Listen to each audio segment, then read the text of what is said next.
kanaan deeggarree biran dhaabatin soba akkasiin taatu gatiin beekumani. Assalaamu alaikum waa'ee kadir martu amma sa'aatii kana deeggarsas taatu eebbas taatu abaarsa yoo hojiirra oolchin lammata gaafa ni du'e malee Oromoon lafaa kaafte mubaarak sareedha naan jedha nama naan hin jedhina.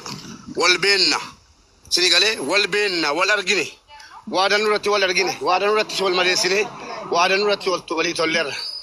Ajanda warri barbaadu ammas taanaan an ila dhimmi kadir ajandaa ta'eera. Kadir martuu biyyatti galuu qaba kaayyoo gooti. Biyya namaa keessa taa'uun isaa ammallee maa Ameerikaan ta'in maa Ameerikaa keessatti fooqiin isaan kennamin kaleessa kan inni qabsaa Ameerikaadhaaf miti. Akka hayyoonni Oromoo jedhamanii gootota jedhamanii biyya galanii simatamanitti kadir martuu wanni haamilee isaa wal qabu. Barattoota inni kaleessa qabsaa fi ture barattootaan barsiisotaan qarreef qeerroodhaan Oromiyaa kutaa 11 uffata aadaa Oromoo kutaa 11 uffate yoo hin taane yoo gandi dabarsee akkasitti nu kennu hin jirre ofii keenya maallaqallee walitti qabannee nuti hiriyoonni isaa obbolaan isaa inni abbaa keenya gochuu dandeenya. Uffata aadaa Oromoo kutaa 11tiin haala addaatiin simatamee yoon argee du'e gara kootiin fixadheera nan gubaana niyyaa kooti gaa maaliif gatiin isa beeku bane gatiin waan inni itti gammadu beeku bane kadoo yaani baqa akka mootummaa tokkotti dhaas immoo aangoon ijiin arganne malee mootummaadhaas immoo waan gochuu barbaade godheera nu agarsiiseera dhiirummaas maalis ijaan argine nu dhageenye miti kanaaf kadiriini biyyatti kan galuu gochuudha. Ana Amerika ke sati Oromoo ni kadiri ko. Surata nakas kan mare bundi di dabbal. Ada kuda nakas.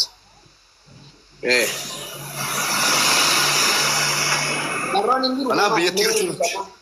Abba ga. Biyyatti galchuun. Ayat bodo bara. Ana ninjiru namu gambe ol debe dubbata bare no majatti neera. Dubbata ayat tende. Kadir martu yani wamuni. Dubbata biro dubbata. Yeroo takka shamarratti bocaa faayidaa qabu keessaa biyyaa koppilingi godha warri ngira dhan geessina yoo kometti ni cufa guys Ashwani bocaa bareedina. Kadir martu jechuun nama nuti ittiin ubaranne nama akka alaabatti nuti Oromoo laalu jechuudha. Dhugaa dubbachuuf. Namni kun nama ajandaa fidanii yookiin immoo asirra haasaru doon taane gadi fageenyaan irratti mari'atamee akkuma warafaa reefu jedhan nama gargaaramuu qabu nama maddii dhaabbatamuu qabu biyyatti nama galee biyya isaa keessa jiraatu qabu. Kadir biyya namaa isaan hin maltu. Kadir biyya namaa jiraachuun dhibbumaan dhibbatti wallaahi billaahi onni makii irraa jedha isaan hin malu.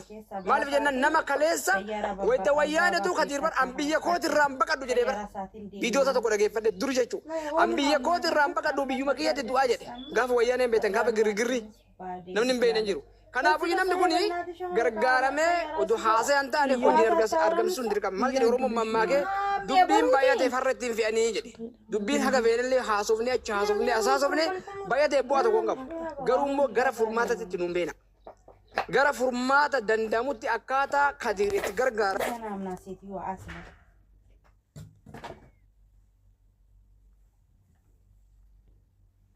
Kurba maal buute hoo? Ummata. Jala keenya dhiifama nu godhaati silaa maqaan nuun tolu nama gadi hin buusina. Hundinuu dhugaadhuma dubbataa jira sirriidhuma dubbataa jira obboleessaaf dubbataa jira. Nu ta'e irratti olii gallee kanaaf. Mucaa anaa buusee artistii Addis Abarayyuu na fakkaata namni kuni anaa isa keessa biraa buusee. Ana akka gootiitti akka mubaarakitti wannan siniin jedhee xumuru tokko yoo jiraate an Kadir martuu gargaarsuus ta'e haamilee qabu jala keenya irraa dubbachuu iyyuu haamilee qabu an akka hojii Kadir martuutti akka hiriyummaatti hiriyyii gadi ba'ee uummatatti boo'aa jira malee akka Kadir martuuf akka hojii isaatti akka inni Oromiyaadhaa ta'etti ana caalaa yoo dhuguma artista Addisuu Karrayyuu ta'e ni beeku artistoonni guutuun ni beeku. An haamileen qabu haamileen ittiin taa'ee gastii irratti Kadir martuu kottaa gargaara riyaala 100 kennaa diraama 100 ittiin jedhuun qabu. Aguma hiriyummaaf hagan ijaan argin waatu jira malee namoota baratanii Oromoo qabdu community Oromoo qabdaasaatti community Oromoo waan ta'eef communityin abbaa urjii jedhe amma abbaan haqaa yaadna abbaa haqaa koo naannaa ta'eera. Abbaa urjii community Kaanaadaatti irratti fakkaatu kan beekutti namoota guguddaa hunda nuu fidaa jedhaa jirra. Adaraan nun tuffatinaati mucaan kun nu biratti iyyuu waan ta'e Nufida marigoona jedhaa jirra malee ammas gastii banee beellama qabee fi yookiin kaxabee beellamaatti Kadiritti qoosuudha kun Gastii banii akkana godhaa jara keenya akkaawuntiin kan mucaa isaati kunooti gargaara jechuun miti hin jennes hin jedhu san namoota guguddaa Oromoo dhimmi kadir dhimma Oromoof Oromiyaati waan ta'eef namoota guguddaa nuu fidaa nuu dhiyeessaa Dr. Absaanaa fidaa jedhaan ture kaleessa. Keessinaa hubatamuu qabala. Malee Mubaarak gastii badee kadiriin deeggarsiisuuf se'ee irraa haasa'uu waa'ee isaarraa haamileen qabuun. Saatiin koos natti gaara. Saatiin kun Itoophiyaa ta'eera laata amma asii sagalii biruu biyya saatii kun itti beellaman qabaanii artistoota wajjin mana kootti.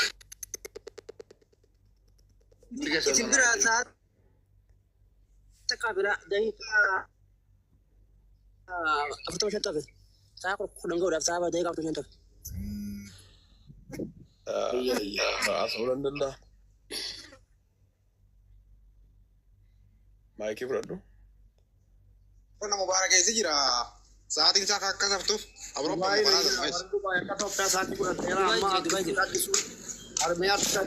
Saat akkasii hafe qaduba saat akkasii hafe qasaa kudhan ta'u. Saat akka miti boo daqiiqaa 45 tafe miti. Aboo saat akka wadhiis sama takka jaa. Dubbadha yee. Artistoota dubbatu artistoonni guutuu yoo qacarraa jala jiraattan lafaa dhufaanis warri duraatis amaanaa daqiiqaa 45 booda mana nan banaa beellama qabnaa artistii irraa eegalaa jirraa marii kadir kata kadiritti deeggaramu mari'annaa daqiiqaa 45 booda mana nan banaa nu kottaa amma morti sadii dubbadhu. Yaa baay'ee dhugaa dubbachuu fi baga jiraattan hundi keessanuu wanni keenya kun egaa lafa qabnee lafa dubbannee dhiifnuus hin qabu ammoo baay'ee nama gaddisiisa wanni akkuma waliigalaatti irra jirrus kaleessas keessa turres artistoonni keenya dhugaa dubbachuudhaaf Kadir jechuun yeroo dheeraadhaa jalqabee wajjin jirraa biyya kanas iddoo garii gariis biyya alaa kana keessas deemnee wajjin irraa biyyattis immoo Obboleessa sagalee kee ol fuudhi mee xiqqoo. Sagalee kee ol fuudhi xiqqoo. hin dhaga'amu sagaleen koo. Dhiifama ammoo. Sagalee kee hin dhaga'amu xiqqoo. Sagalee godhime. Amma dhaga'ama. Mubaarak sa'a lamaa si'a feete sa'a lama guutuu si'a feete. Sagaleen bareedaadha artist Karrayyuuti jaalibsa abarru asmaan warri fooloo godha addisuu nama akka ta'e bara itti fufi addis. Yaa ta'u fayyaa ta'a. Wanni dhagaa maali wanni guddaan namni keenya egaa dhugaa dubbachuudhaaf dhugaadha saballee komachuun baay'ee ulfaataadha. Ani nama keenya baay'een komadhu. Namni keenya yeroo rakkoo hamtuun akkasii dhuftu wal bira dhaabbataa garuu isa dura wal ijaaruu wal jajjabeessuu irratti xinnoo hir'inni jira. Miidhaa alloo kaleessa argitee artistoota keenya warra amma dura warra gurguddoo Adeeroo Alii Birraa dabalatee Noo Gobanaa dabalatee Usmaayyoo Muusaa faasii kaafne warra lubbuudhaan darbanii Hacaaluu faasii Eebbisaa faasii warra akka Maaramee faa warra akka argitee Daadhii Galaa faasii wantoota hedduu yoo kaafneeti laalloon kaleessa argitee reebichaa fi argitee dararri kaleessa nurra ture suni hunda keenyarrayyuu madaan sun jira jechuudha. Madaan sunii dhugaa dubbachuudhaaf qoosaatti waan nama keessaa bahuu hin qabu inni bahuu hin danda'u.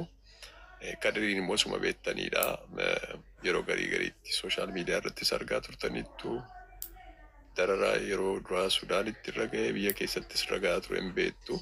Namoonni hedduun kunoo mubeeni ragaadha isa kanaafi waan yeroo sana achitti raawwatee Mubaarak yeroo darbe yeroo inni dubbatu dhaggeeffachaan ture. Soo sanaafi Kadir jechuun dhugaa dubbachuudhaaf weellisaa qofaa miti. Kadir dhugaadhaa qofaa isaatti dhaaba siyaasaa tokko ofiisaaf iyyuu dabalee immoo weellisaa qofaa osoo hin ta'in Kadir hayyuudha. Isa dhugaati hayyuudha. Kadir nama baay'ee waa fageessee fagootti ilaaluu danda'uudha. Yeroo inni haasa'u yeroo tokko na ajaa'iba. Kadirtuu haasa'a moo nama biraatu keessa haasa'a moo maaliin jedha dhugaadha. Yeroo tokko gaaffii natti taa'eetta akka inni itti waan tokko xiinxaluu akka inni itti waan tokko gajjabeessee fageessee hayyummaadhaan ija hayyummaadhaan fageessee waa haasa'u baay'ee na ajaa'iba. So Kadirii dhabuu jechuun dhugaa dubbachuudhaaf nuuf iyyuu ka'aniidha. kadirama haala hamtuu akkasii irratti haganni siree irratti kufuutti hundi keenya iyyuu maaliif kadiri arguu hin dandeenya yeroo dheeraadhaaf quunnamuuf yaalaan ture yeroo tokko baay'ee wal argina turre gidduutti na jalaa bade so haala kanaan immoo deebi'ee kadiri arguun koo baay'ee natti ulfaate barbachuudha baay'ee guddaa baay'ee akka malee jechuudha laphee nama cabsa so sanaaf amma maayinni wanni guddaan akkuma reefu obboloonni kaanis kaasanii inni guddaan fayyaa isaatii fi dafanii qaqqabuun gaariidha. Wallaanamuutu irra jira. Rakkoon xiinsammuu jira. Madaa fi argitee rakkoo isa keessatti argitee yeroo dheeraadhaaf ture sana irratti immoo namni tokko gaafa argitee nama biraa dhabu dhugaadha.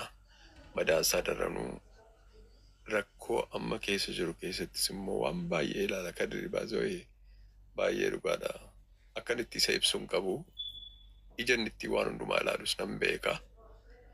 Sanaaf kadirii fi amma dirmannaan baay'ee hatattamaadha. Hin barbaachisaa keessatti yoomuu bee yoo dandeessanii namoonni as gubbaa jirtan sheekoleenaa dhufanii argite yoo danda'ameeti Oromoo guutuun kadir nama argite gandaaf bu'aa buusetu hin ta'in nama akka sabaatti sabaaf wareegama qaqqaalii baaseedha. Baasaas tureedha. Hamma kaleessa dhengaddaa hamma har'a haasa'utti illee jechuudha.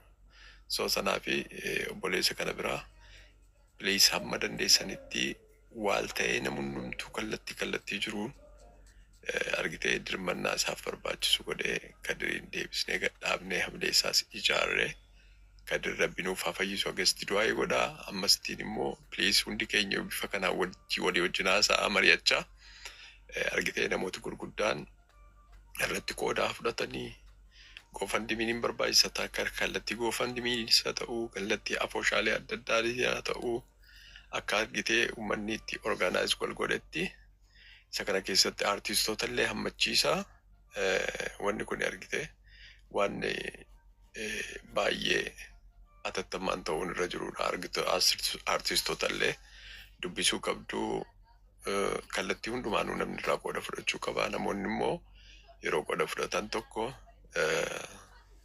argitee yeroo qooda fudhatan namootaaf gastii illee banaa ka'aa kaampeenii utuu gidduu kana bifa sanaan itti fufee deemee baay'ee natti tola ulfaadha ammaaf kanuman jedha bakka barbaachisaa ta'e hundumaatti isinii wajjin hin jira isin hordofaa jiranis haalan irra jirus gaggaafanne hordofaa deemna akkasitti quba qabaadha.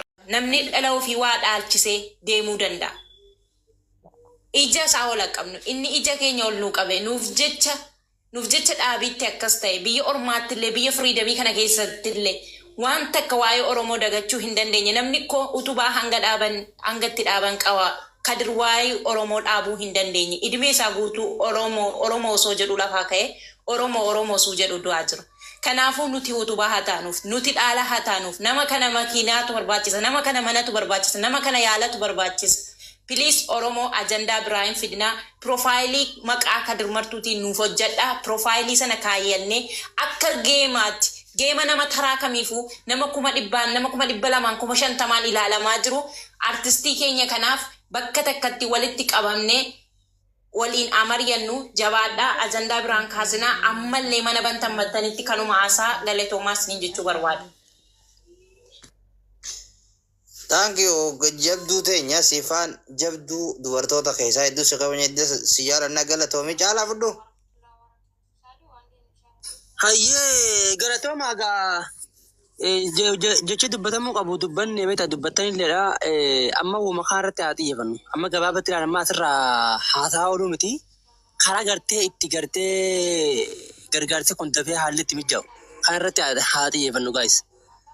Mubaarak gabbu yamooni jira mubaarakatti fardeetiiti waan namni jiru fi takka amma waa hedduu dubbatamaa.